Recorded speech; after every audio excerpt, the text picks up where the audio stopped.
In front of me is Samsung Galaxy A22, and let me show you how to change SIM card pin on this device. So at first you need to open the list of all apps, go to the settings then, and select biometrics and security right here.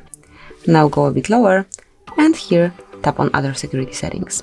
At the top of the list you will notice setup SIM card lock, so you need to mark it. And here you can smoothly change it by tapping on change SIM card pin. And as you can see, at first you need to enter the current one, so in my case it's 1234, and now provide a new one.